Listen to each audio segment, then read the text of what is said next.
Next team up is Trent. He didn't keep a keeper, but he grabbed David Johnson in the first round and followed that up with Lamar Miller. Two of those running backs are kind of risky. They're, Lamar, we expect them to have a really good season over there in Houston, and David Johnson had a really good second half of the season there in Arizona. But I think that both of them are safe risks, as much as you can say that. I think that Miller is the only game in town, and David Johnson might have to fight off a little bit of Andre Ellington and Chris Johnson, but he catches passes, he runs the ball well. I think that he's going to be a stud. Then going as far as wide receivers go, we got Brandon Cooks, Dante Moncrief, and Kelvin Benjamin, the next three picks. I like all three of those guys. I think Dante Moncrief will probably lead the Colts in receptions.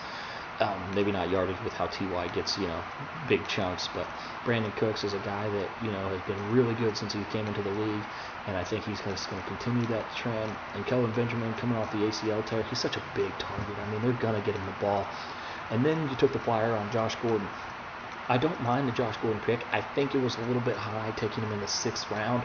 I think he will last a little bit more, especially with the 4-game suspension he has. Then regarding tight end, you got Tyler Eifert. I like Tyler Eifert, but he's not going to play the first 4 games because of an ankle injury. That's a scare that you have to be aware of. I mean, you did back him up, but with Jared Cook, who's not even the #1 tight end on his team, I think that's going to be a place that you're going to have to put in some effort on finding a replacement fairly quickly. Starting quarterback Derek Carr, he's an up-and-comer, and I think that he could have a really strong season this year.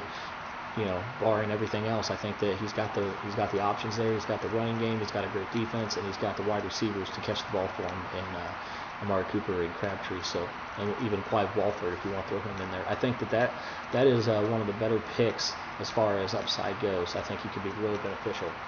And you grab D'Angelo Williams, stolen from the Le'Veon Bell owner, first 4 games of the season. You know we're going to get, and if Le'Veon comes back, pulls a hammy because he's not able to play, anything like that, he's going to be a nice little play there. Then you took a risk on the Philip Dorsett pick.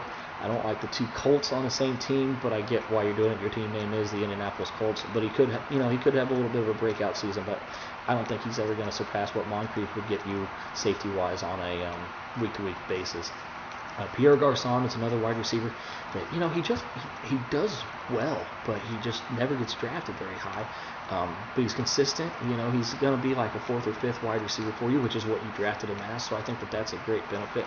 And then I really like that you grabbed Chris Johnson in the last round of the draft, keeping David Johnson and Chris Johnson just in case there's an injury there, anything of that nature.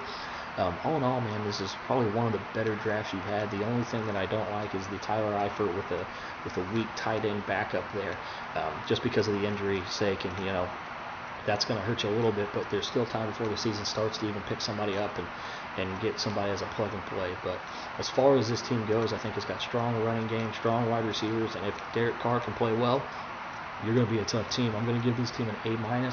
I think overall it's very balanced and it could be very, very good. And I think that it's about time that you got back in the playoffs. So once again, A- for that team.